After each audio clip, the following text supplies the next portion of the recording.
The recording has started. Let's just say starting recording. So I believe, here we go. Right then, well, I am here today with Michael McCormick. I would call you a puppet master, if I'm being honest with you. Second only to potentially someone such as prolific as Jim Henson. But, you know, I think your work has gone quite underappreciated of the amount that you've actually done and how there's so many people who haven't heard of you. So hello, please tell people about yourself and we can get into the puppet stuff. We can play catch up now.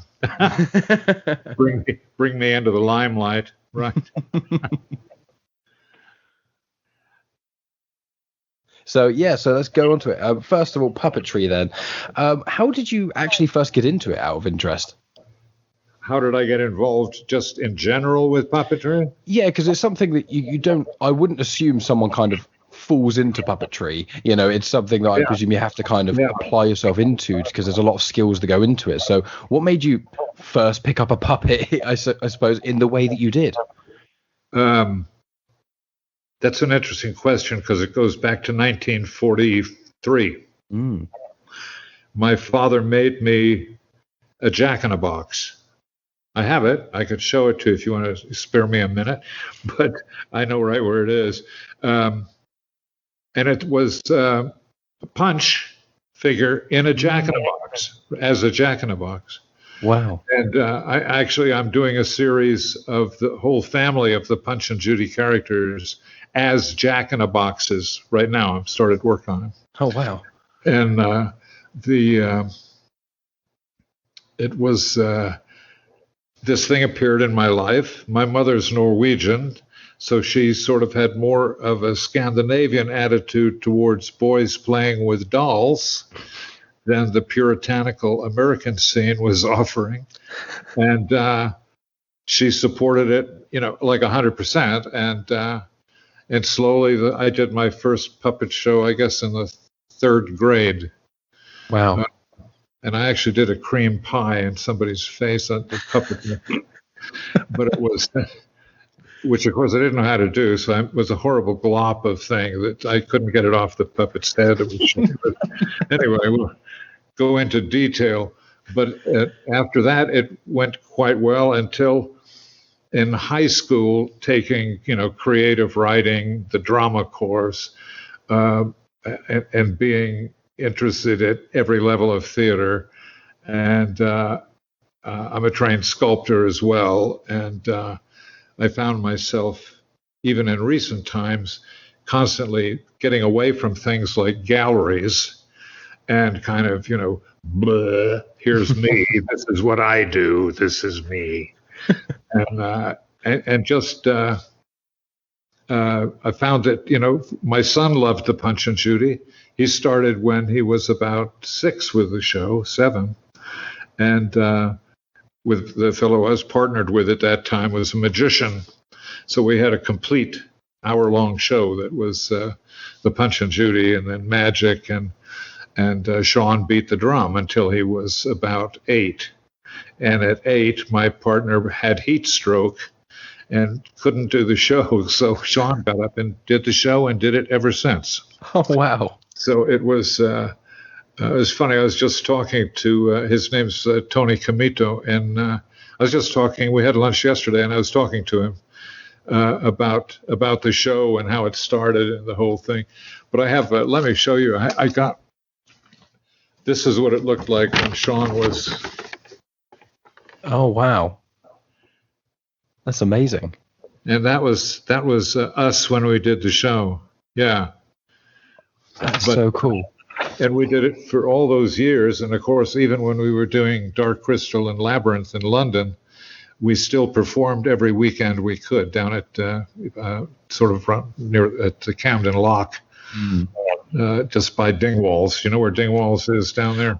No, I'm afraid I don't. But I will say with in Punch and Judy stuff, though, I actually, it's funny you mention it and things. I looked up, I knew you had been doing Punch and Judy stuff. That's probably my earliest memory of puppets and things, because down in Weymouth, which is down the south of England, that's a home, one of Mr. Punch's homes. Exactly. Yeah, they've been playing Punch Judy shows there like almost every day for decades and decades and decades. Like my late father, he used to go there when he was a kid. So when I was looking you up and things, I saw stuff at Punch and Judy. I was like, that's such like an English cornerstone of puppetry. Yeah, yeah. And it's interesting the way the Seaside has fed into this thing, because I've only performed in Dublin at the Seaside, but I have this ongoing relationship with the seaside town, like Weston-super-Mare, things like that. Dave Barclay, whose name you must know from Labyrinth and from Dark Crystal and from everything, Little Shop of Horrors, English Puppeteer. And I was talking to Dave the other day, and we were talking about, he had told me that his grandfather had built the little, when you're at Weston-super-Mare, these little scenes, these little puppet scenes that you put in a penny and the things jiggle and joggle and seem to tell a story. And it was his grandfather who had built those. And I thought, oh my God, this thing comes full circle, and sort of, and bites you on the backside, as they say. But it takes you down paths that you're only too delighted to go, and it takes you down a few that you would rather have died than go down. It's quite a remarkable archetype that gets underappreciated. And Punch is certainly, all by himself, is beyond puppetry, is an archetype in and of himself, of course. Which is something I've always appreciated from the very beginning. And it always had this kind of psychological edge to it. Jung, let's know what Jung felt about puppets. And, we know Pepys saw Punch, but do we think Jung maybe saw him? But he does speak about this type of thing, often. And it's... as a matter of fact, Sean and I performed for the Jungian community on a couple of occasions at the University of Notre Dame. They got us in to do it. And at the University of Dallas, they got us in to do it as well. That was James Hillman and Tom Kapasinkis. These are the big names, in archetypal psychology. We don't call it Jungianism, right? But he didn't want to be an ism.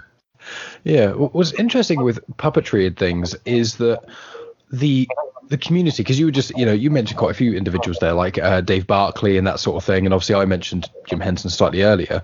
Are individuals who work in puppetry in a lot of the films and productions that use it, are you generally all quite connected outside of production work? Yeah, no, outside of production time, most likely not. Most puppeteers do not fraternize with the enemy, so to speak. The enemy being somebody who wants to steal your secrets of manipulation, right? But it's kind of true. I gave a lecture one night at Trinity in Dublin, and Tommy Baker showed up, who's certainly the best puppeteer in all of Ireland. And I'd already known the professor in the theater department who handled puppetry. Same name as mine, same spelling. Oh, wow. The chances. Yeah. So here he is, a McCormick. And I found out, and this is something I wish somebody would double check for me. I did a fair amount of research, and the name McCormick kept showing up regarding puppetry all the way through any history I could access. And even at the moment, I think I counted 6 different puppeteers, some that didn't even know each other in Ireland, who did the Punch and Judy and were named McCormick. Oh my God. So, yeah, it got scary, I was in Leitrim, which of course is, the most retarded of all Irish counties. And I think they would agree, certainly economically. And that's actually sort of the area that my family came from. I was always told something else, like New Jersey. No, they always said, someplace, it was in the South someplace. It was, well, everything's in the South if you're from the North, of course. And it was absolutely insane the way my family kept showing up in the thing. Yeah. It's the coincidences that kind of come across in those sort of realms are very bizarre. And maybe it traces back to just sort of some puppeteer from like thousands of years ago, and he's just somehow spawned everyone who's now a major puppeteer. Maybe it's some sort of part. So linking with that, actually, what is it about puppetry that intrigues you so much? Obviously, when you see things like Dark Crystal Labyrinth, etc., you see it sort of the top end of what it can do, and obviously not everyone sees that from the start. So what is it about puppetry that really intrigues you about it? Well, I kind of fumble back into sort of quasi psychology, which I studied for quite a while in college, but it's such a probing question, because my whole theory and philosophy is that we're not dealing, whatever puppet is, it doesn't mean exactly what I mean. And what I mean when I say puppet is effigy. And effigy becomes far more intense than puppet. I see. And it's you are provoking other parts of yourself dramatically. I mean, there are 9 characters that, as a punchman, that's the least you can get away with. And you've also noticed that all the Judy and Punch shows don't seem to last too long, which I haven't been able to figure out. I think we're just not ready for it. And but that idea of effigy and its relationship, particularly to antique religion, if you would, all the way back to Neolithic, the Woldendorf stuff, cave paintings, those drawings that they are actively attempting to make move on the wall, like nude descending a staircase, in that same way, that, repeat the image until it gives us the sensation of movement. And then I'm sure very shortly thereafter, puppetry literally began with the shaman, the religious people, doing things like animals on sticks, shadow puppets on the wall with their hands, which, something like that maybe linked the two. But nobody's done a major look at that from a theatrical base. And I wish they would, because we see it showing up in Native American people.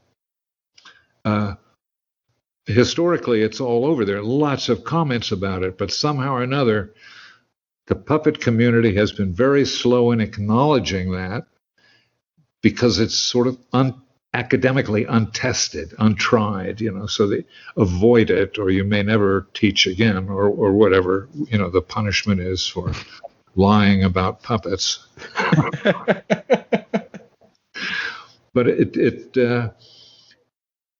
I'll tell you, it's so big. It has encompassed now my life, and I will do other things. I make jewelry. I do an occasional piece of sculpture, but the focus is entirely on these people. Did I show you those? Oh, wow. That's incredible. There's so many of them there as well. It's the faces that are the most intriguing part. As you say, they're kind of like a caricature, as you say, the effigy. But it is like you have to over-exaggerate certain elements of them, don't you? Oh, yeah. Yeah. It's the same problem, if you would, that any cartoonist has, translating the face into the basic elements in the face that want to communicate the idea of who that character is. So you get that sort of thing. He may be a policeman, right? Right. But if you look at his face, I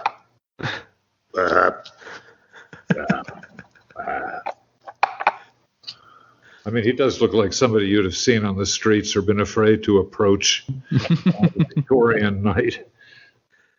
but it's and what do you want to, in his case, it's nothing but, a bully, right? And then you look at something like this is my blind man, and he is so absolutely eternally vulnerable. I see. How can he hurt? He hurts no one, and he gets bashed to death before our eyes because he coughs and spits on Punch. Not entirely by accident. It is one of those. Sorry, please go ahead. It's so intriguing seeing these things because I love puppetry. It's very intriguing.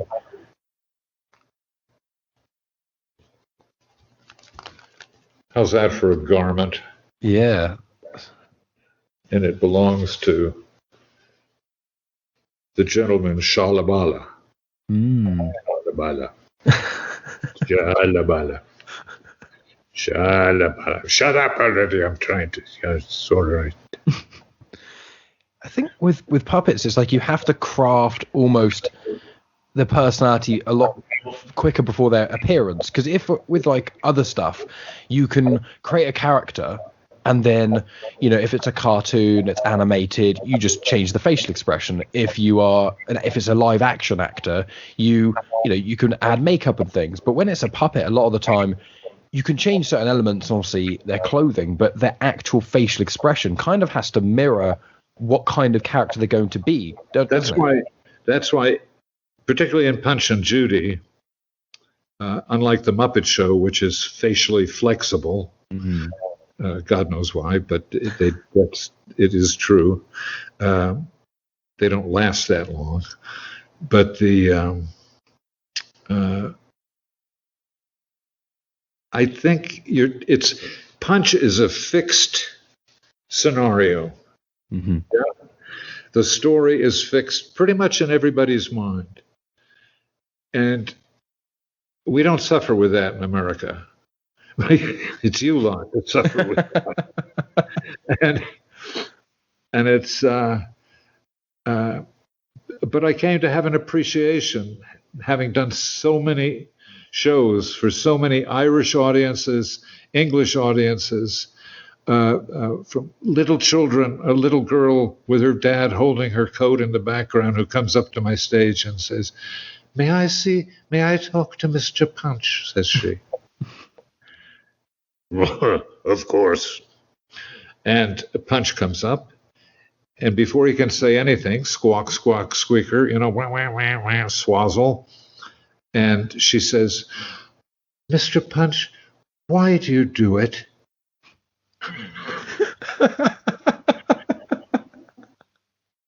And the only answer anyone ever has for that is, it's in the show, my dear. It's what we do. Why do we throw the baby out the window? Because if you read the newspaper, there's usually in Victorian England 2 or 3 of those a day. So, we're just talking about a reality that you, my sweet little child, probably will not have to face in the way children in the Victorian period who watched the Punch and Judy had related to it in a completely different way, and it was much more at that time intended for adults anyway. But we always at Dingwall's, we always at Camden Lock, we always timed our shows so just when it was closing hours, right? They'd close up, come pouring out of there, this great drunken horde, and we'd start the Punch and Judy. We'd get them all, and we'd take all the loose change. That's brilliant. It was the perfect situation. But that's all burned now, I guess. I don't know. It's a terrible, terrible disaster. It was a great, great place. But that was our pitch for, well, God, one way or another, 5-6 years that we, could be seen at Camden Lock. I mean, that's amazing. And moving on to sort of the production side of puppetry and whatnot, you were heavily involved with, it was the Skeksis, wasn't it, in the Dark Crystal? Yeah. Yeah. So if you'd like to speak somewhat about the creation of the Skeksis and just whatever you'd like to tell us about your involvement with Dark Crystal, Brian Froud, Jim Henson, Sure. that sort of realm. The floor is yours. There was, when I went on the show, you have to remember I walked in off the street. I had not talked to Jim. I hadn't talked to anyone. I simply had met the American songwriter, Western singer, Roger Miller,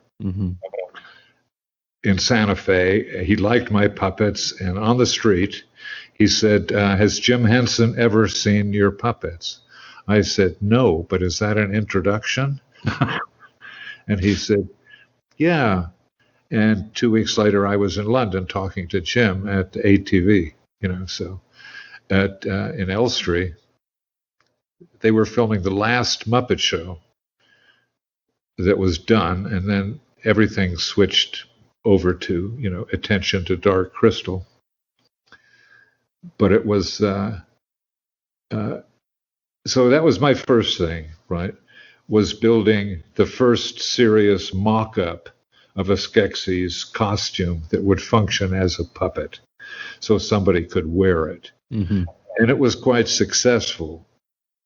And finally going out to, where did we do that? Pinewood, I think, maybe. Yeah, maybe Ozzie Morris was at Pinewood filming something. And he came out of retirement to do the Dark Crystal. And he had a whole magic box full of filters and lenses and things with which he wanted to try some new techniques because it was his last shot, which he did, and that's what you see. And all the decisions he made were, of course, absolutely right. We, as functioning artists, were disgusted with the whole thing because we were losing about 20% of the detail of everything, which was the best thing that could have happened because it was detail heavy, distractingly so. And Ozzie Morris saved us from that with his incredible genius. And so Frank Oz, me, Ozzie Morris, I can't remember, nobody else to even attend the puppet except me. And we took it through its paces insofar as we could. The head was obviously designed by Brian Froud, executed by Lyle Conway, who you don't hear much about these days, and I have no idea why. He did Little Shop of Horrors, too, and he also did Return to Oz with Walter Murch. And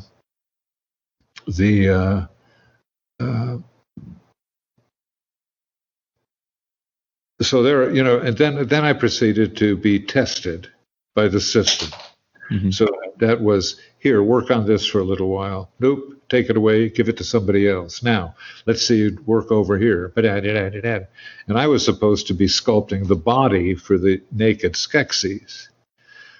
But a woman came on, a young woman, very talented sculptor, named Sarah Bradpiece. She's rather well known and hasn't done a lot of films, but she returned to being a sculptor, right? Of which she, as I said, was really quite good.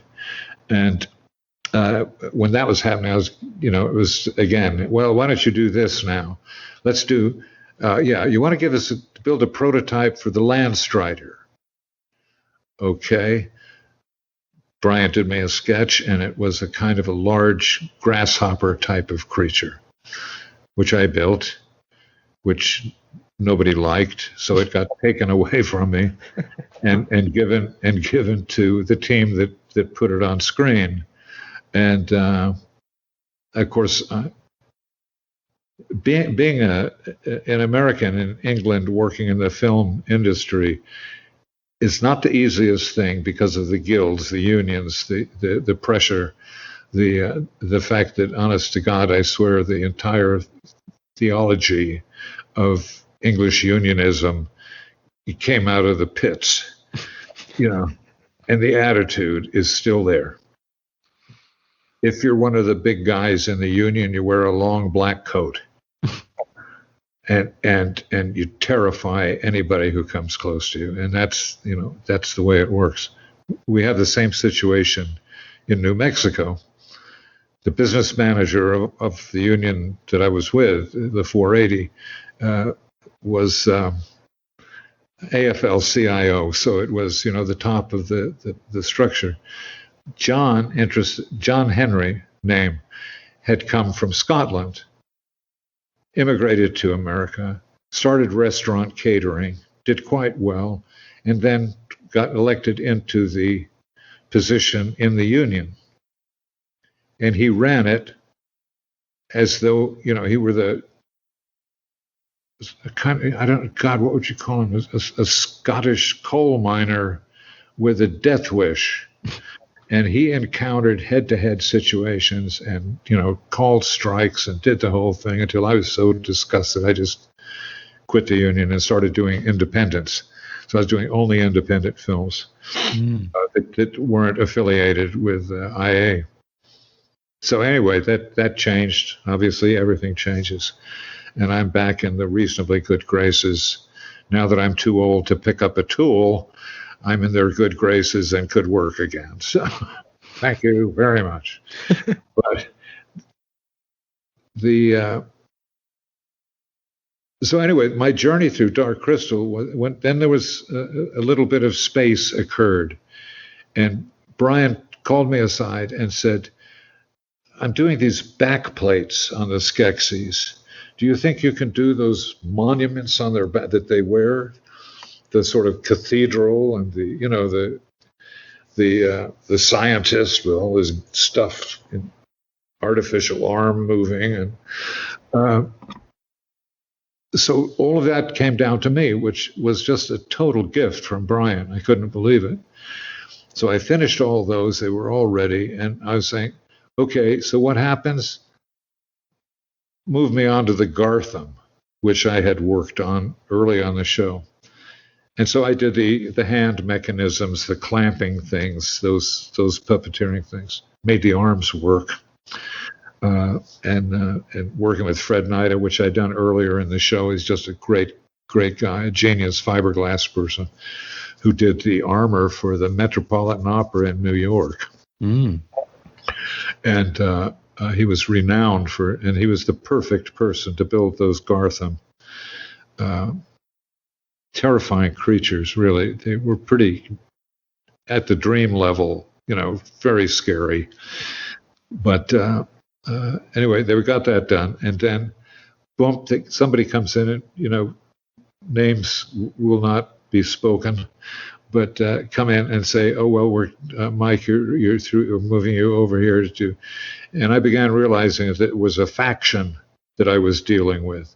And it wasn't Brian.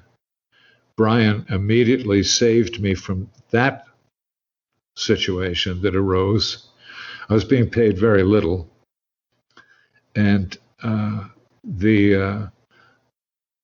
a matter of fact, I was financing the picture. I can't tell you that. I had a large little lump of savings in New Mexico that got drawn upon continually just so we could survive in London. Oh, wow. Which, as you know, ain't that easy. No. It's so anyway, there I am sort of at my wit's end. There goes Brian again. He comes over and he says, come on, let's have a talk. He said, you know why he just said this to me on the phone again about 6 months ago. And he said, the reason I hired you because you know how to make things look old. Now I want you to break down the Skeksis. And it had to be done in secret because the seamstresses would have gone nuts. I mean, we were taking their hard work and destroying it, distressing it in the extremes. They would have killed me. I mean, bad enough I could have been moved around to something. No, kill me on the spot. What is the famous, the inserted Singer sewing machine horror. How did this get inside his body? But it just so I had an opportunity to work on basically every level that the Skeksis, the Landstrider started, the prototyping stuff, working with people like Lyle, people like David Barclay, people like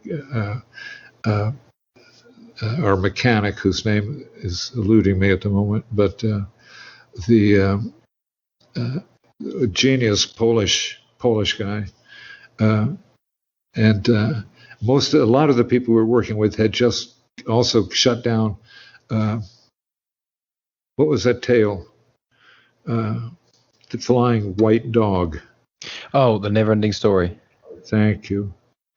And it seemed that it was never ending. So we were bombarded with those people who had been doing just what we were doing. Mm. So it was a wonderful combination of English people coming back into the business, saying, "Oh my God, what is this Yank doing here? He's making everything, schmutzy." And but everything that goes there. And my wife was working at that time, and my son was working, but not. She was working for a small salary. My son was not, just breaking his hump for, as he turned 16 on Dark Crystal. Wow. As we started up. And then, so I had to leave. I couldn't afford to stay. So that's when I switched over with Tony McVeigh to Return of the Jedi, right? Or at that time, Blue Harvest. Or was it Revenge of the Jedi? Or was it? It was whatever it was. And so I did a year on that. And I sort of I had done nothing to myself in terms of injury on Dark Crystal. By the time I was a year into Return of the Jedi, I had 9 what I would have called life-threatening accidents. Wow. And I don't know if it was me or the situation or a combination of those two things, because I was not a happy booby, as they say. I just, but it was great in the sense that in the early days on that, I was puppet master on the show. And as puppet master, Phil Tippett gave me one of the biggest creature, I think, that had a man in it that he'd ever made, which was the elephant guy, right? Mm-hmm. And so Tony sculpted, I sculpted a bit on it, made the mold. The mold was horrendous. It was bigger than a bathtub. And I did all the urethane and latex work and built the thing. And it was the largest, dullest, basically immobile creature the screen has ever seen. So working on it, I had this idea. I built it so that one of the feet had an extension on it with a support that had a cane so he could hobble, sort of an explanation for his slow movement. And I thought, well, if I poked a hole in his arm, elephant guy's arm, and put my hand through that, I could still move the foot and the cane, but I'd have a free hand. I want a character to go on that hand. So I went to Tony and said, Tony, just under the table, because it'll never get approved, and it wouldn't have. I said, let's build a creature between a parrot and a monkey.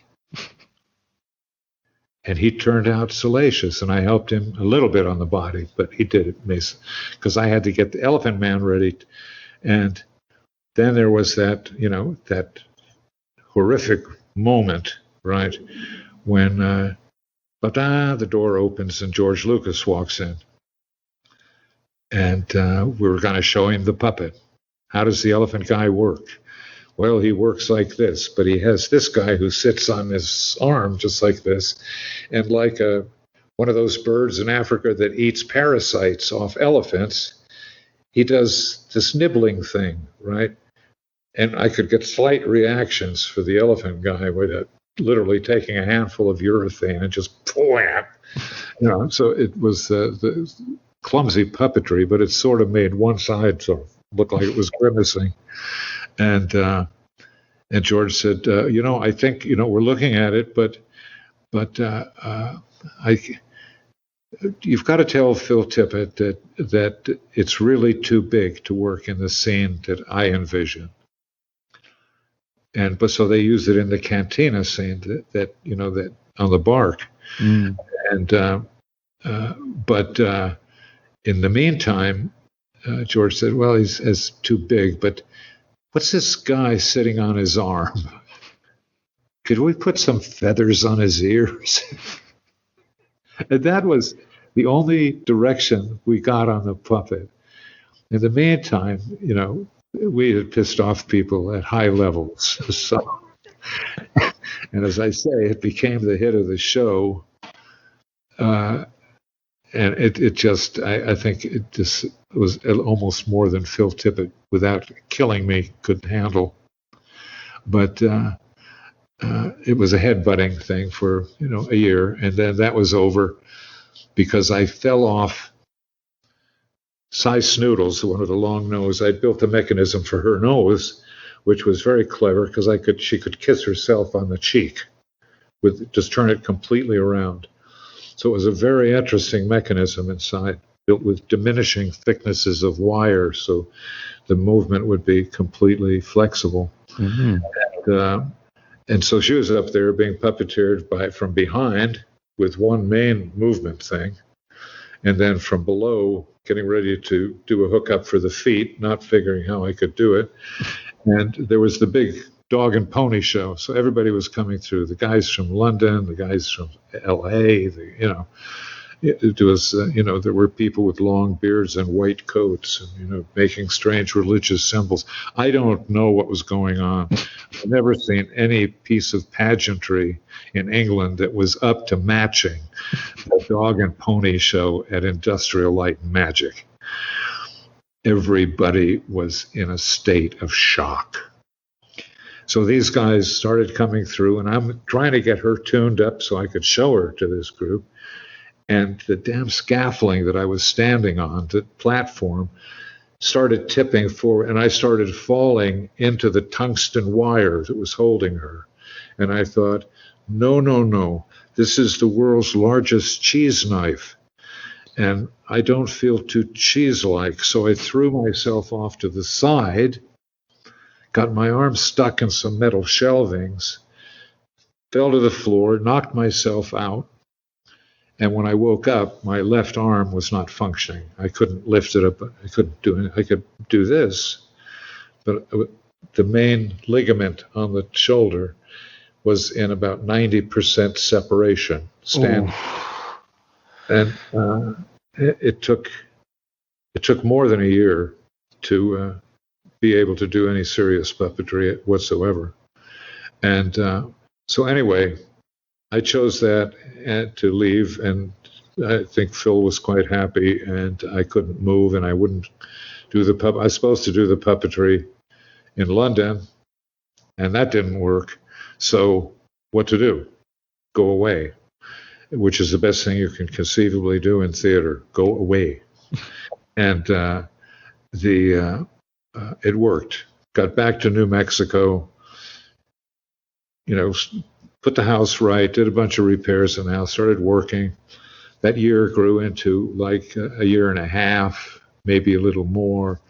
And the phone rings one day, and it's Lyle Conway saying, expect a call. Click, and hangs up.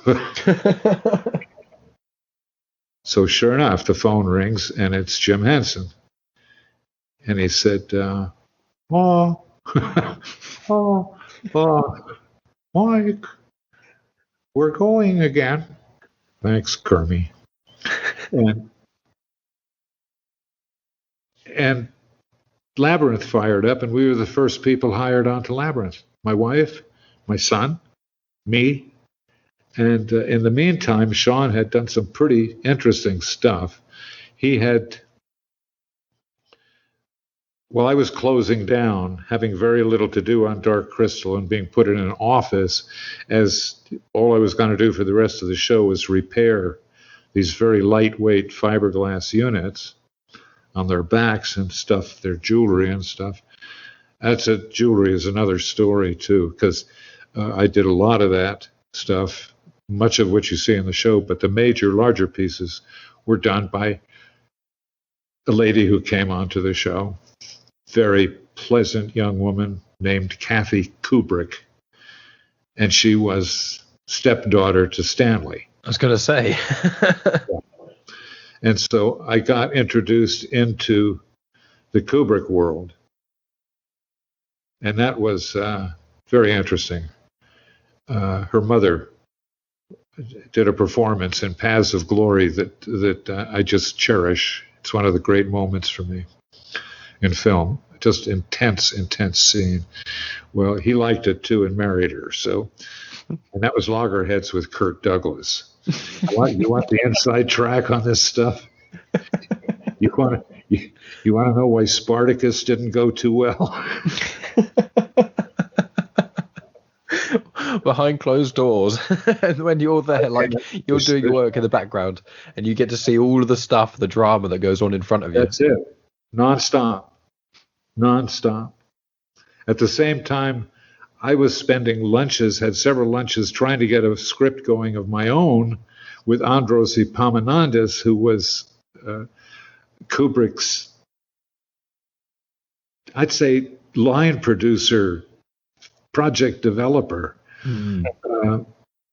And we got on really well. And I thought, maybe there's something in this. I'll, focus some energy on this. And he dropped dead. So that has a lot to do with the rest of my film career. Every time something really cool happened, they dropped dead. I'm the only one who hasn't dropped dead yet. But the story will go full circle with my copying. But I'm trying to get back to where I was pre-Kubrick. You're on Labyrinth. On Labyrinth. And so we came on, and I was able to do all the initial hiring, the crew chiefs, all of whom I knew, with Brian talking, can we do, yeah. So, and my wife was put in charge of putting the shop together, and she became the chief principal buyer, basically head of the shop. And I was going to say, my son, this is just before this happened. Well, a year before, when he was 16, still 16, filming this a crazy picture where this huge boulder was rolling down. I can't imagine what that was. And Sean worked on it, wrecking out all the sets. So he ended up with a pile of ephemera that is just, at one point he had over 200 snakes, the rubber snakes that they used in the scene. So, there were a lot of live snakes working in there too. The famous one behind glass that's right in Indy's face that they finally fixed. It was great. They CG'd that out. I wondered why they didn't do that 10 years before, but that's something else, I guess. I don't know. Very weird. But anyway, Labyrinth starts up, and being in a strong position, the first thing that I got asked to actually do, Brian and Jim were going to New York for a week, and Brian asked me if I could build a working prototype for Ludo. I love Ludo.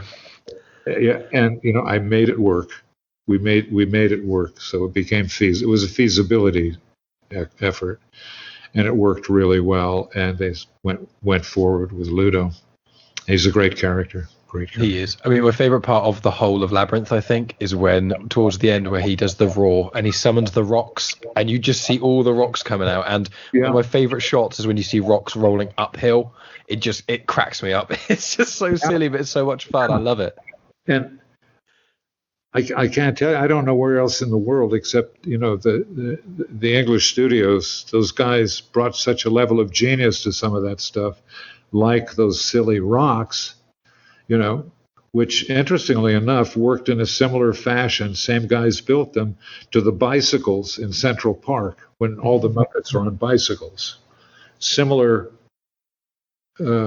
controls on the bikes and the stones and the common axles, and they did such a job. These love working with those guys. Even if they wanted to kill me, I still loved working with them. But which I would go back and do in a heartbeat. If for nothing else, just the pub chat after a day's work. I can imagine. Makes everything all right. It does. It actually succeeds in doing that when you buy your round. But at any rate, our income changed significantly on Labyrinth. And it was great.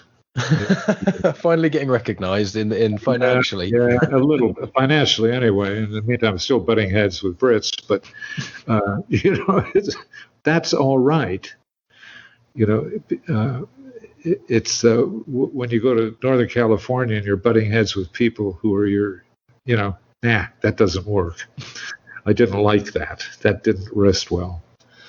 But it's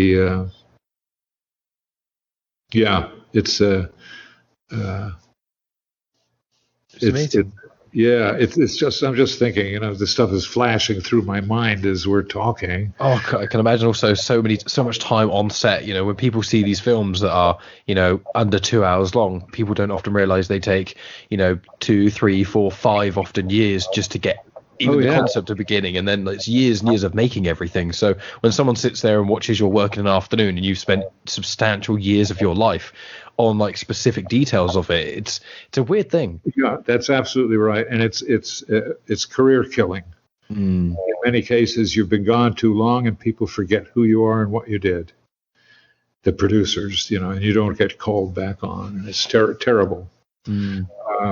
Luckily, when Labyrinth was over, I came back to the States, and there was a big hullabaloo about me, back in the state, working again. The studio's open, and I immediately get called by a film that Terence Hill was making with Bud Spencer that was called Fight Before Christmas.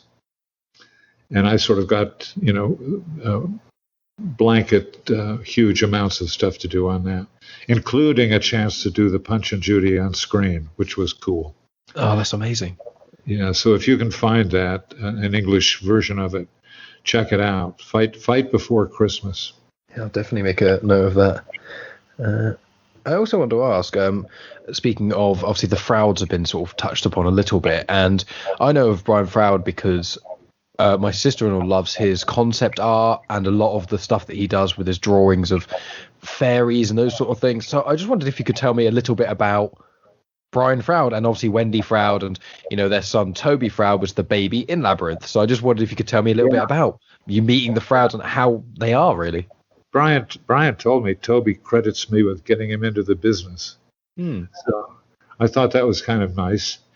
But Toby's a sweetheart of a kid. And now that he's, a 45-year-old man, that happens. I don't know how that happens. That one still remains unexplained. But you drop your hat and you bend over to pick it up, and by the time you stand up again, 20 years has disappeared from your life. And it's just literally like that. You will have that experience, and it's frightening and in a strange way humiliating in a good way. It brings down any, or what would I call it, puff that you may have acquired along the way. It diminishes that, enormously, and you're just happy to have done what you've done, and you want to keep it going somehow. But it's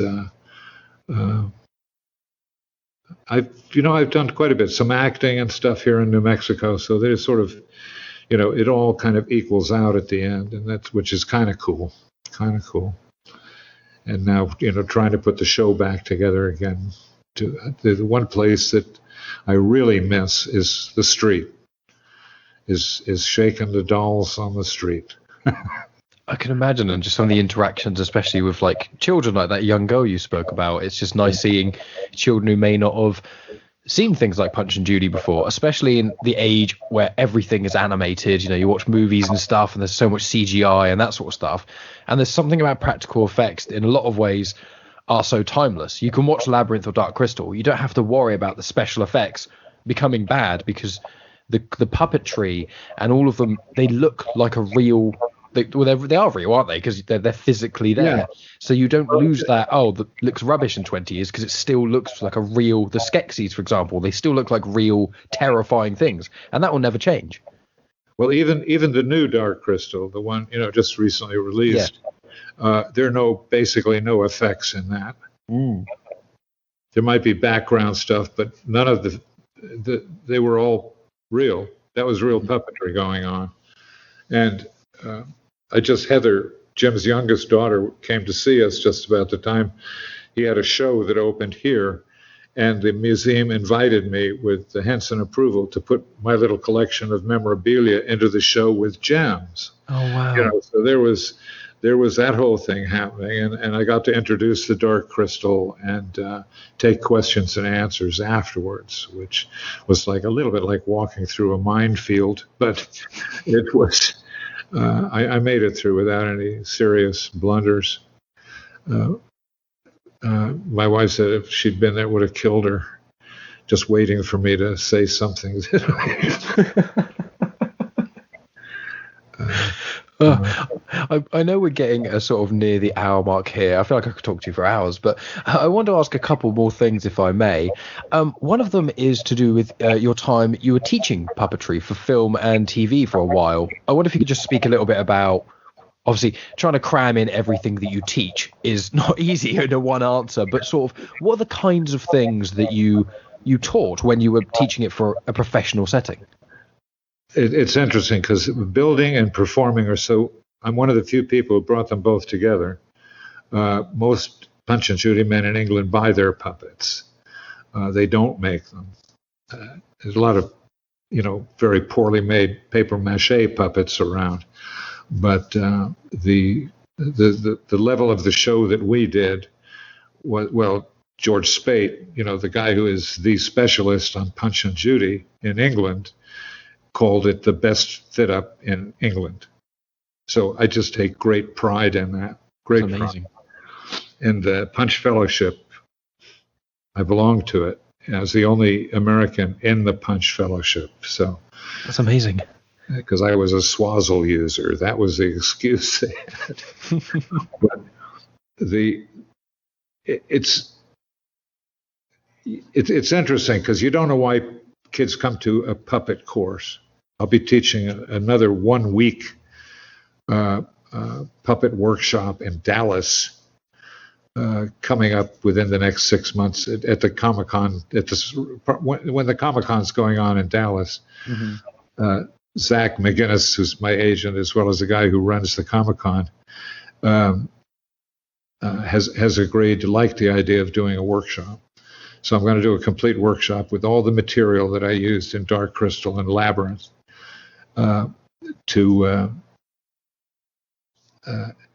It's just a question of what can you do that helps people achieve what they really want to, do they know what they wanted? Well, I want to do a puppet show. Let me tell you what that entails. What do you know about fabric? Do you know a lot about fabric? Two-way stretch, one-way stretch? I mean, do you know anything about the stuff that's used, hermit green felt? Or, what... because I don't do those kinds of puppets. These are my puppets. They're hard heads.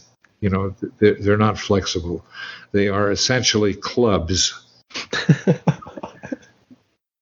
that pound away at each other for a half an hour to the strains of I dreamt I dwelt in marble halls. But it's it's these extreme differences in people that get immediately identified. These are people who want to be puppeteers, who want to make puppets, who want to do a show, who want to do this, that big ambitious thing. Now, I have not been successful in designing that course. It's better to do a week-long intense thing on one material and let that be the beginning of a collection of events that you have in your life that lead you to where you want to be in terms of puppetry. But when I realize what has gone into my own background in terms of puppetry, my son and I chuckle, because it's ridiculous sometimes. I mean, I have a jewelry bench out there with centrifuges. Half the time I'm casting stuff for puppet costumes or mechanisms, and it's so I'm casting metal, I'm sculpting, I'm casting bronzes. After I get through with that, then I sit down and write a script. I had to write for a script I'm working on. I had to write a Spanish version of Punch, the Dark Crystal character in Spain who's like Punch. And so it's, it can be frustrating. It can actually, enough happening at one time that it diminishes how it might have looked had you had more time in one area or another to focus. But that's why I try to keep the area of sculpting kind of pristine and under control of myself. So at least I start with a good sculpt, right? And and then once it dries and I get the paint on it, where can I go? Where does it? And the painting became a big deal, and it's even a bigger deal in film because you're talking about major makeup jobs with similar. Using it like makeup, but you're using Winsor Newton, so it's and that becomes a challenge, becomes a real challenge. It's like I don't know, just see what's here. There it is. This is Scaramouche, right? Mm-hmm. Who right off the bat gets his head knocked plumb off his body. Mm-hmm. That's amazing.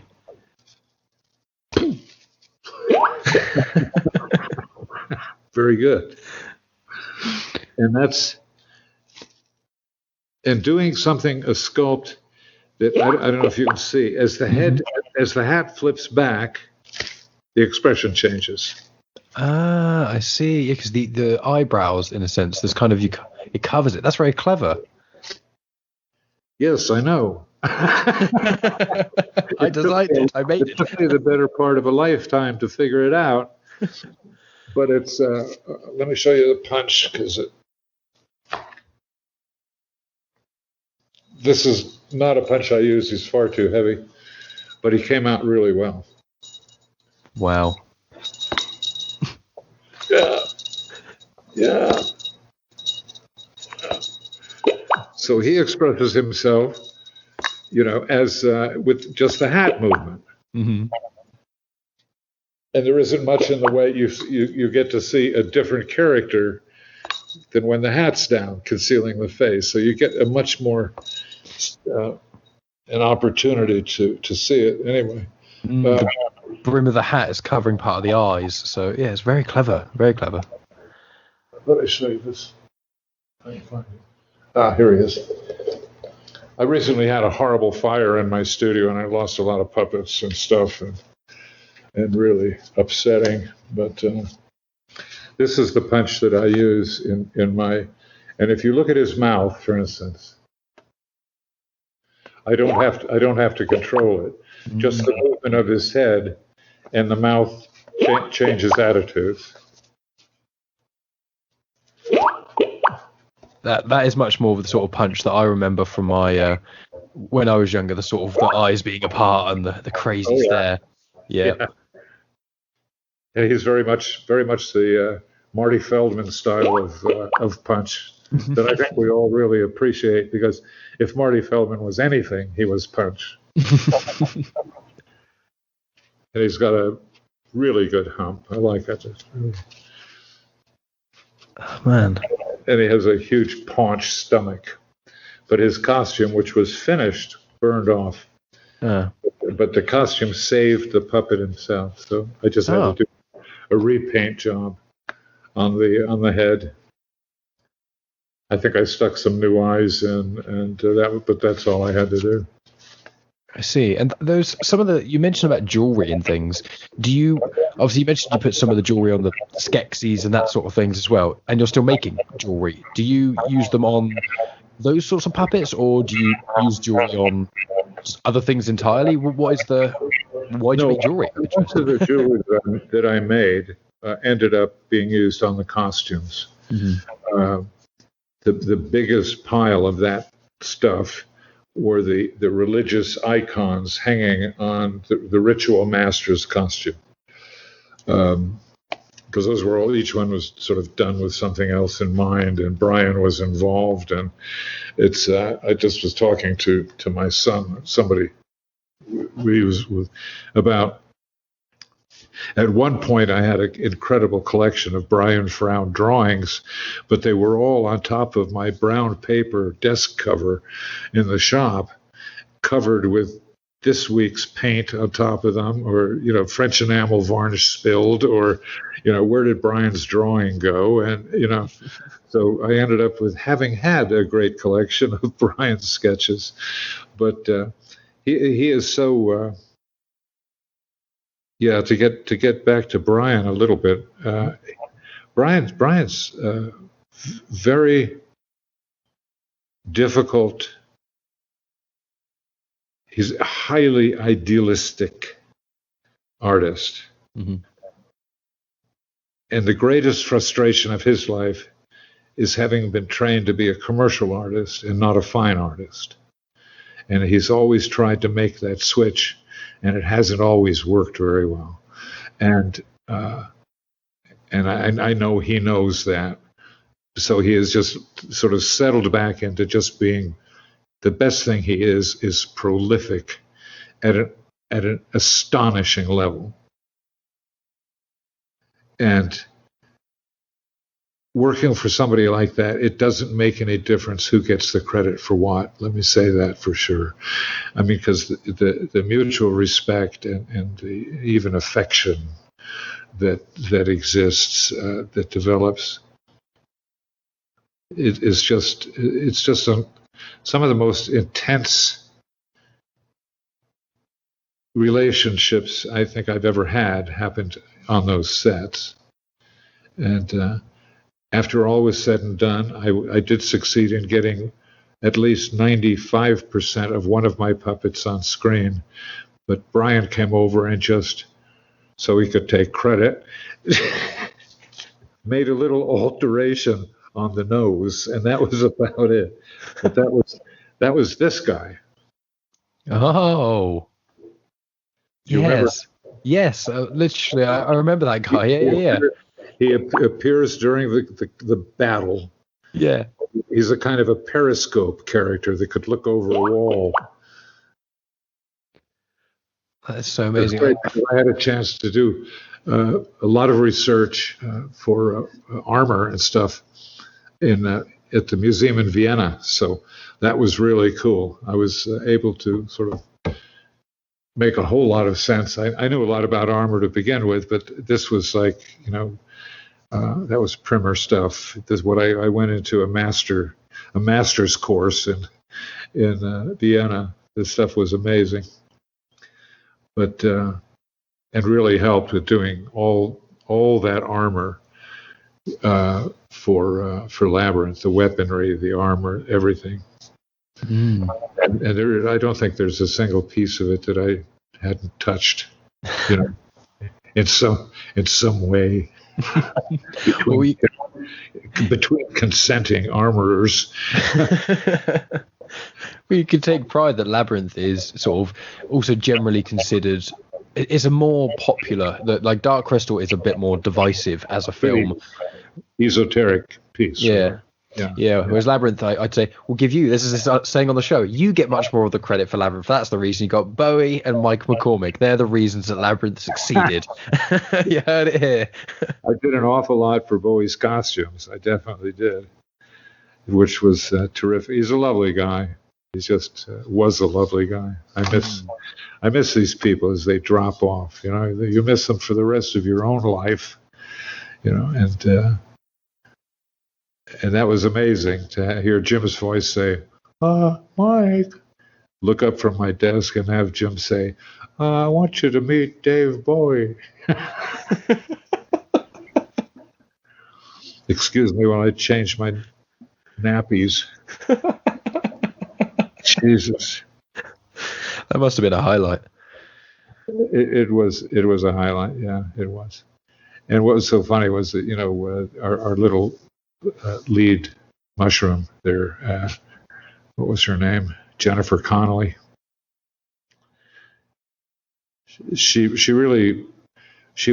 Her mother was a major backstage mom.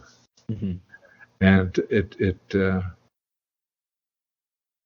she was simply, the minute she'd done her bit, her mother escorted her, you know, off the set to her trailer, and that was that. Nobody got to know her, to really talk to her, to see her, nothing. Unlike Carrie Fisher, you know, which was entirely the other problem. But lovely human being. But what a strange story that was, wasn't it? You know, that Debbie Reynolds and Debbie and Eddie Fisher. Yeah, I mean, just that, and this child who was a pure, absolute creature of the film world. And I just always wonder, I mean, because her mom died, then she died a week later. Mm-hmm. And she didn't commit suicide. So what's going on there in a cosmic sense? You know, I was so deeply touched when that happened. Mm-hmm. Yeah. Carrie Fisher was obviously, because you met her as well because of your work on. Yeah. Very briefly. Mm. I met Luke Skywalker. That was interesting in its own way. And he was still scarred. Oh, from the car crash and things. From the motorcycle crash, yeah. Yes. That was created by the snow monster, or whatever it was called. Yeah. That's the reason that character is there, is to justify the scars on his face. It's a very clever way, to be fair. It was quite, when I heard about that when I was younger, I was like, oh yeah, Luke looks a bit different. But when I was younger, I was like, that's because he got smashed in the face by the Wampa. Yeah. And it was like, oh no, in real life, something happened to him. So they wrote it in. It's very clever. Yeah. And it worked. It worked very well. Yeah. Yeah, that stuff, the walkers, all the stop motion stuff, you know, the Phil Tippett army of people hurting themselves by having to live under those sets. Mm. They lived under there. They slept under there. They ate pizza. You know. Oh man, it's every 3 seconds you come bounding out up through your little trap door, move something, and go down again. Not me. It's just amazing when you have things like, you know, you get Labyrinth and Dark Crystal, and also things like Star Wars, where there's so much that goes on, where you have to have so many specialists for so many different things. Like something like, you know, Star Wars, you've got the stop motion side, you've got the practical effects side, you've got the you know, the ships flying and things, that sort of side of things. Yeah. You've got all the post-production effects. There's so many elements upon elements upon elements of things that just... You have live effects. on set, the camera rolling, all those effects that have to be set. And, it was,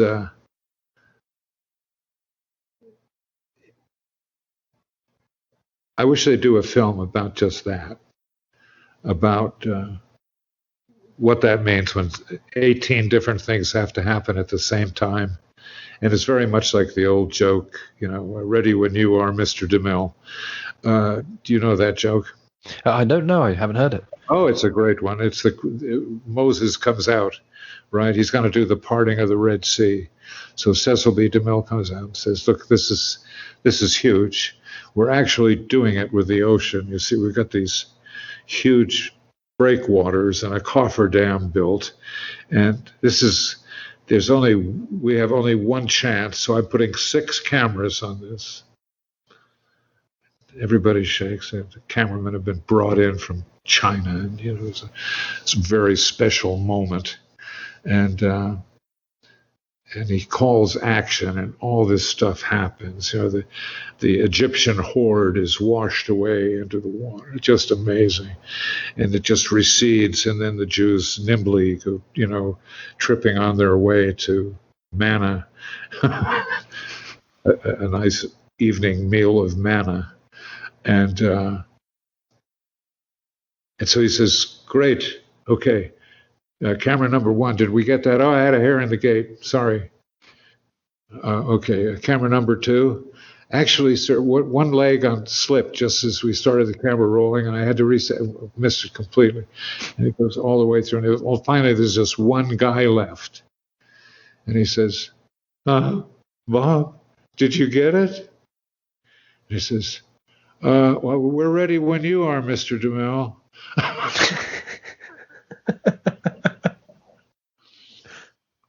So that's not all that untrue. There was my son was there for the filming of the scene with the snakes, that whole thing, that sequence, and the Anubis falls over partially. And it breaks, right, the statue. And Stephen is in his trailer outside watching the video feed, never on set. And so he sort of said, put me on the speaker, and after the shot, and he says, we're going to have to do that again. We'll shoot it in the morning. This was like 4:30 in the afternoon. So guess what the guys did from 4:30 to the next morning? They reset that whole thing. They rebuilt the Anubis figure, fresh plaster, fresh paint, everything. Wow. I've never been so impressed with a situation. And when that was sort of all over, we got, because they immediately filmed the bar scene in the Himalayas, the very, very how he mixes comedy with the violent horror, is just amazing, and it works with Indy anyway. And but that shot was over, and my son had us come after dinner. We ate out in Elstree and then went over to the set. Everybody was gone, completely clear. And, that's a great story. And we John took us to the cantina. We went outside, looked at the scenic painting for the Himalayas, the baking soda, salt, sort of, snow that was crunching under our feet. It was quite spectacular. And then in the cantina, which was right size. It wasn't extended or anything. It was quite cramped, and everything was very well orchestrated. That was done in one take, that entire scene. Oh wow! Yeah, and there were inserts, but the major piece was one shot. Where the bullet hit the wall. They had 6 other panels of walls to put in there to redo the bullet hits. But they didn't have to, so those were stacked against the wall with all the squibs in place and a big box of breakaway glass. And I said, Sean, let's nix some of this. I want to show Brian and Wendy how it works. So we put a bunch of them in his bag and a couple in my sack, and we got to Hampstead, and I showed them, and I said, you got to, they're very lightweight, and this one's heavy, but they're breakaway glasses, and I broke one on the edge of the table. Wow, it's great. So we can do this to the puppets, and you see it happen in Labyrinth that they're using one, and then Wendy picked up one and said, "Oh yeah, well," and hit me on the head with it. Only it was half an inch thick. It was not breakaway. It was a mistake, and this little trickle of blood running out of my hairline was very dramatic. I thought either my career is made, or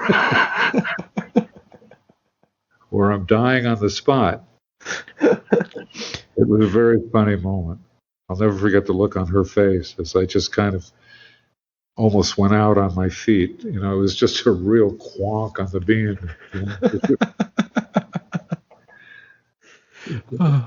Live for that stuff. Love it. It's the moments, isn't it? It's the moments in life, the funny little 30-second snippets almost you can remember of the miasma of rubbish. It's those little moments that make it worth it. Yeah, that make it all sort of worthwhile in a strange kind of way.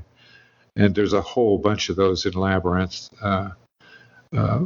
And of course, I did a lot of work with the Gremlins. The little people were just I found them terrific to work with. Oh. Mike Edmonds, Kieran Shaw, the only person we didn't have any work with was Deep Roy, but then nobody likes Deep anyway. And then I run into him at the Comic-Con. Deep Roy, Deep, how are you? Oh. Snarls at me with something. I don't know. It was very funny. Oh man, I mean that is absolutely incredible. I mean, it's been absolutely delightful speaking with you, Mike. Sorry, I'm wiping the tears out my eyes from laughing. It's been absolutely delightful, and you've been so generous with your time speaking with me. It's been truly wonderful. So I wonder, just before I wrap everything up, is there any last words just to say to all of the listeners out there that you want to say before we finish this conversation? Just that it's worth figuring out finally, if you're a buff and you like those pictures, to study them, because everything is there in those two pictures. The whole story of puppetry, but it's also you figure that was Jim Henson's first film. He had not directed a feature length except with the Muppets, right? But as far as a serious other kind of universe, that was his first. And Frank, just with the things that happened in that show that are just so unique to Dark Crystal. I mean, just Ogre's Astrolabe, is just one of the great scenes of since the Emerald City. I don't know, it is staggeringly effective scene, and all of the all of the puppeteering moments that people have critiqued and have looked at and said, this could be better. Jen looks very stiff. Well, that's because he didn't fit. And Jim's hand, he only had his fingers. That's all he could get into the head.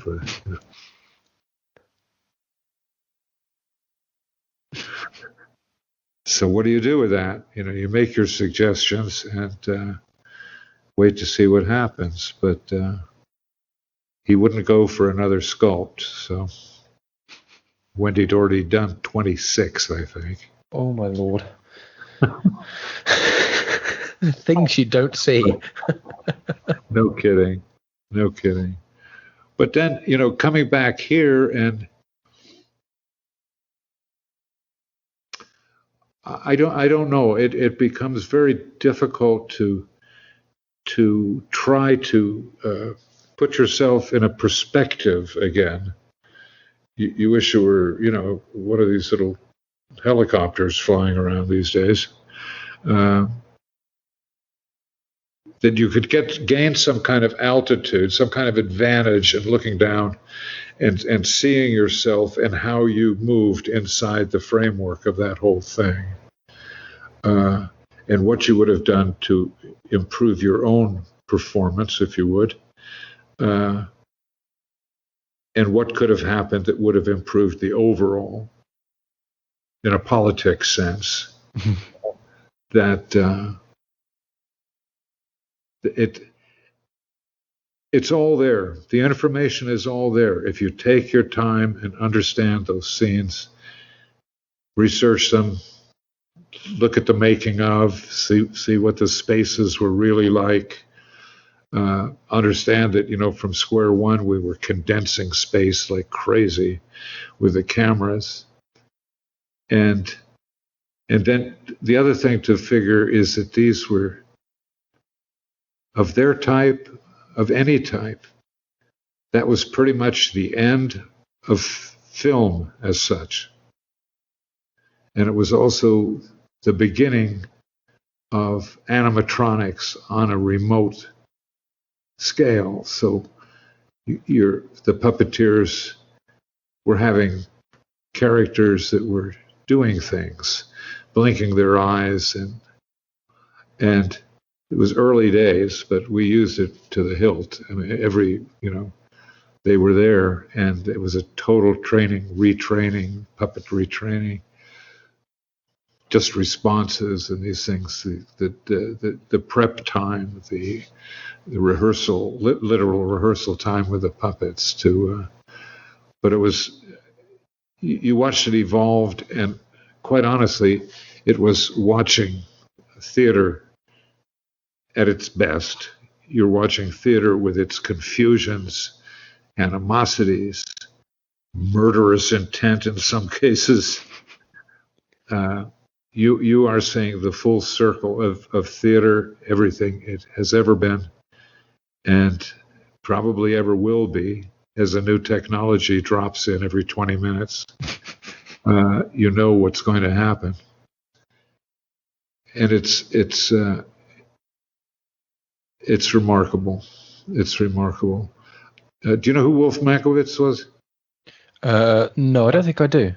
He was very big, and the Mankiewicz family in London was very, very big.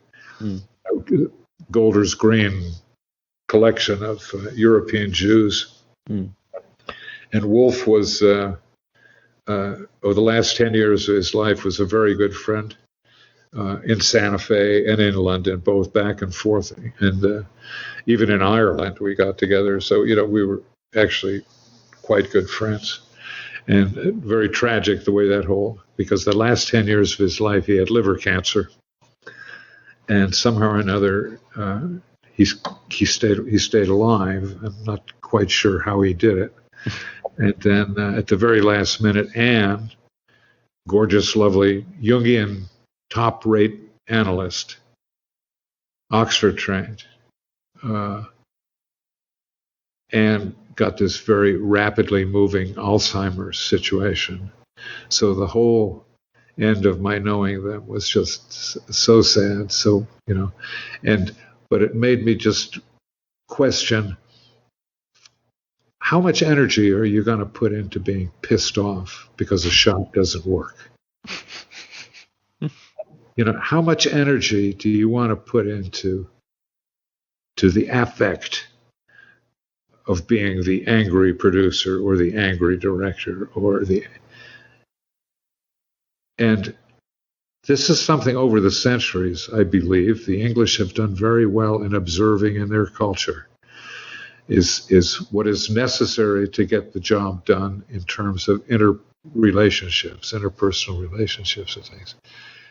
And that's something that great lessons that I took on those two shows about living in England, and as you're a theatrical person, so you sort of become English yourself in a funny kind of way, in an effort to understand the culture. I mean, we'd already immigrated when my son was 6. We had moved to England and immigrated, and it fell apart because of my parents actually just destroying the situation, and we had to come back to this, to the States.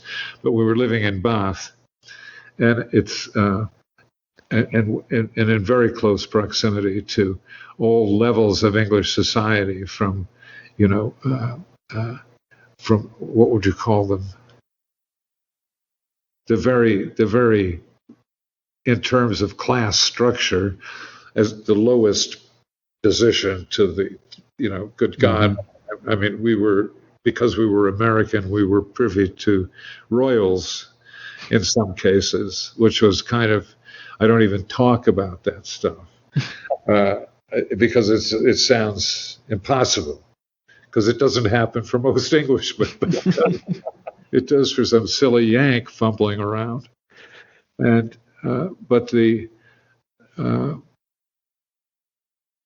and that's what I see the whole thing, the film. And Pauline Kael is always good, reading about. Wolf had an Academy Award for doing The Bespoke Overcoat, a tiny half-hour short film, which got an Academy Award. Yeah. 45-minute film. And Pauline Kael called it arguably the best short film ever made. And I agree with her. And having 10 years to talk with Wolf about how it was done, was... And I was at my filmic hungriest at that point, and he just fed this to me like my morning porridge.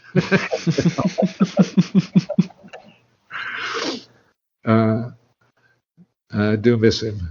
Miss so many of those guys. But it looks like, connections were going back. Made contact with David Barclay again. Mike Edmonds is back in the mix, and it's because of Comic-Con to a large extent. And do you know Zach McGinnis? Is that name familiar to Comic-Con organizer, agent? Not specifically, no. I mean, I've been to a couple of Comic-Cons, but no, I'm not aware of who that individual is specifically. Yeah. So, I mean, he's sort of running my professional life as my agent these days. So it works out, really well. And this workshop is, a big item, and it's he wants to, really run this thing as a national event, and he wants to pull only 20 people for this workshop. So he wants to charge an enormous amount of money for it, but it's going to be a rare workshop. It's going to be, kind of amazing. So how much can you get done? I don't know. I've seen what Brian and Wendy do in 3 days with a workshop, and it's staggering. I mean, their ability to make is just overwhelming sometimes. Overwhelming. But here, I'll show you very, very quickly. Yeah, please do, yeah. Puppets. This is up a tiny bit more. Hear it? Up a little bit more. Oh, there we go. Oh, wow. This was a group of puppets we did for a grocery ad. I was going to say, I couldn't work out what that was going to be, either a very strange kids' TV show or grocery ad. And it worked so incredibly well that it's sort of famous in its own right. And it's what it does, doing advertising stuff is fun, and working for television is fun because it's quick. They pay quickly. It's a nice environment to work with, and it's for that I also take responsibility for doing the first talking toilet.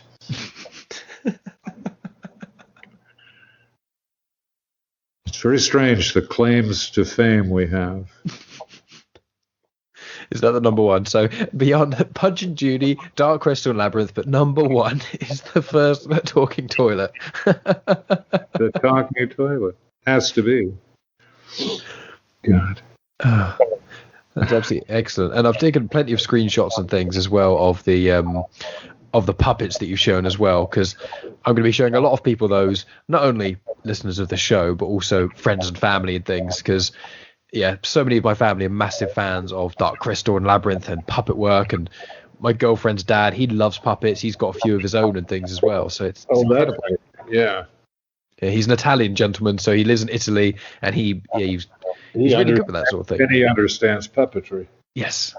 At a cultural level. Exactly. Now, it's interesting because Punch and Judy is understood in England, but puppetry at that level, all they have is Punch and Judy. Mm-hmm. It's interesting. So it's well understood. But the rest of the history of puppetry in England is pretty much ignored. And that's a shame. But wow.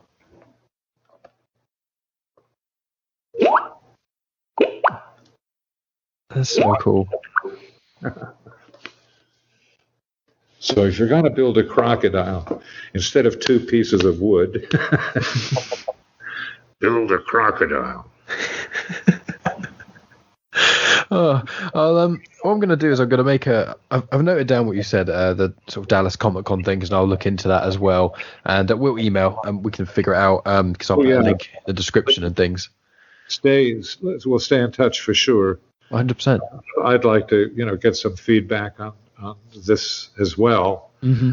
to track stuff that happens. But this has been a real treat, and it's I think you've done something like a real service for a lot of people. I mean, it's you who's done the service. I just want to put a spotlight on you wherever I could. Just any of my listeners. I want people like yourself, the unsung heroes of big moments in culture. It's so important that people know the history of things and certain elements of things, and to know the people like yourself who are ones responsible for so many elements of their childhood and people's view of puppetry and cinema going forward. And I just think they're really important. So I want to say thank you for taking your time to speak to me and doing everything you've done and continue to do for puppetry. It's and one would hope, that I can do more, and I am actively trying to do some of that stuff here in Albuquerque, which is quite honestly, Santa Fe is the arty town. Albuquerque is a cultural wasteland. It is. It's we got one of the better theater departments in the Southwest, and that doesn't even help. The university does great, but I do show and tells at the university, and I'm more interested. You can't teach. This is the message. Mm-hmm. You can't teach people anything. You can get them interested, and then they teach themselves. And I think that really is true of all age groups. If you can get them excited, they will learn. Interested and excited. Very important words in a funny kind of way, because they're the channel to actually learning. And I've written a complete idea for a really upmarket TV show that takes a character of mine, a rook, basically. His name is Thaddeus Rook, and he's a great character, but puts him in a situation in 1340, whatever, Heidelberg. He's the pet of an alchemist, and anyway, everything gets blown to hell in this laboratory. He and the chemist get flung into the stratosphere with this incredible gunpowder charge that goes off inside this chimney-like vertical, boom, they're gone. And they molecularly conjoin into another character who is this very stupid, self-centered alchemist who knows everything, and this rook who is just an eternal sponge.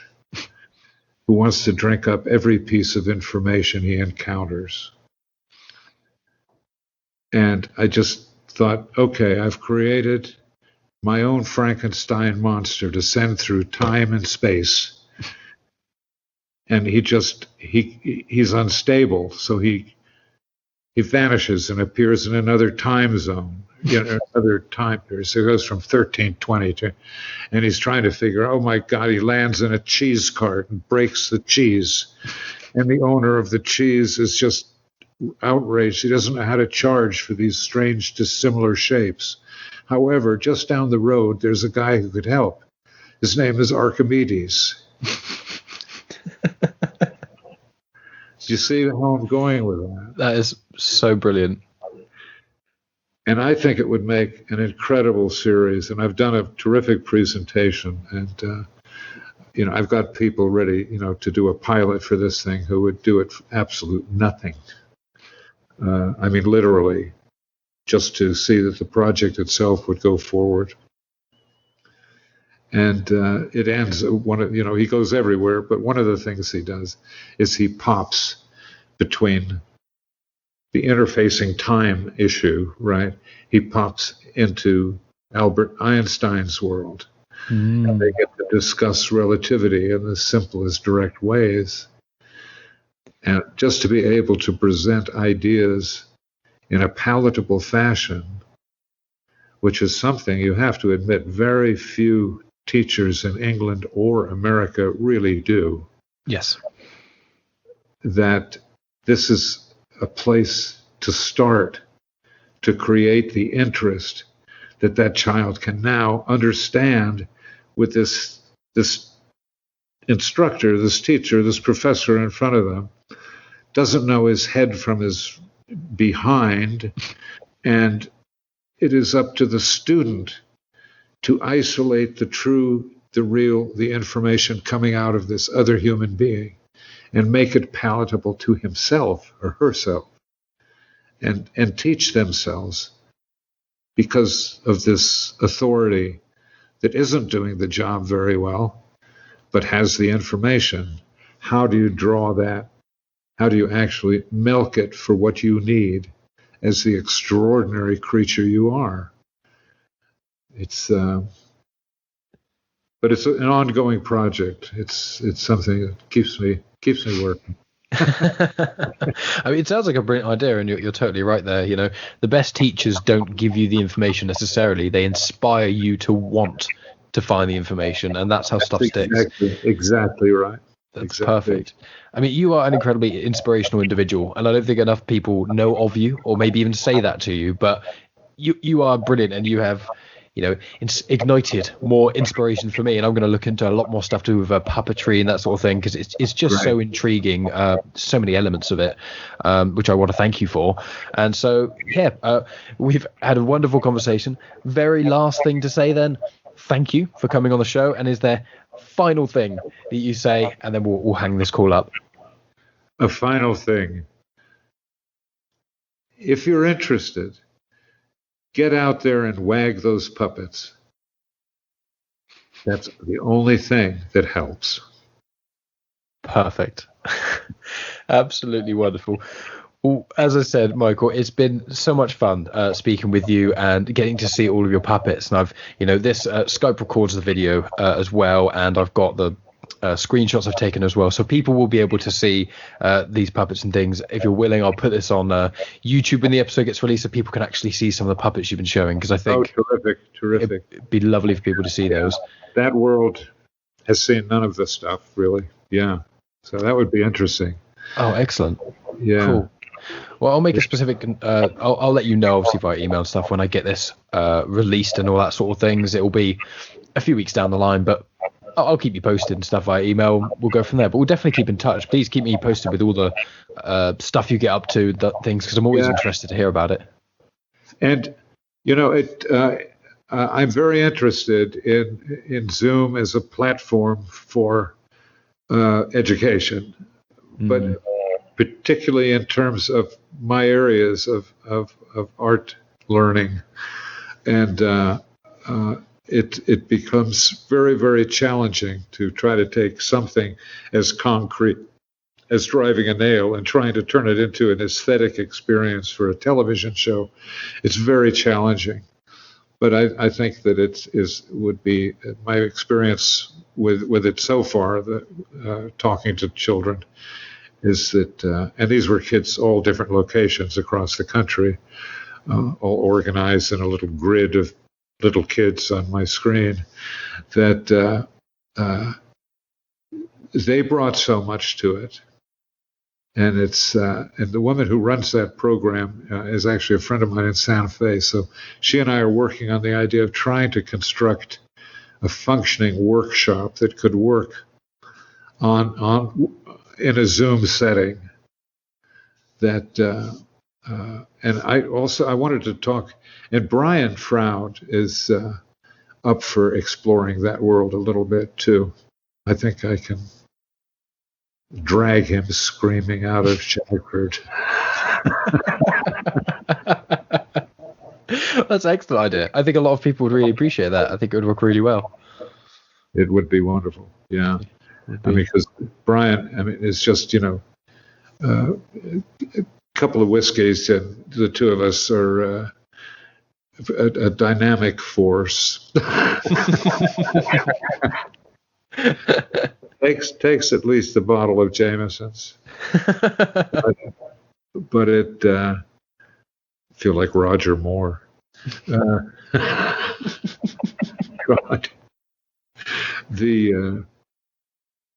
that world, and this is what I've found over 80 years of looking at it. That world encompasses everything I need to know about living on this planet and trying to give that experience to other people. That's it. So puppetry, yeah. What can I say? It's great. And you get to play with dolls. Any excuse. Oh, my Lord. Wonderful. Once again, Michael, you've been so generous with your time, and it's been so much fun having you on the show. And I know that my listeners are going to love seeing the puppets as well as listening to your expertise on all of them. And I know it's obviously getting very late on your end. And so, yeah, we'll hang this up then. I mean, there's no social media or anything like that you're connected to, is it? It's just keep an eye out really on Comic Cons and various other stuff that you're involved with. Okay, I will.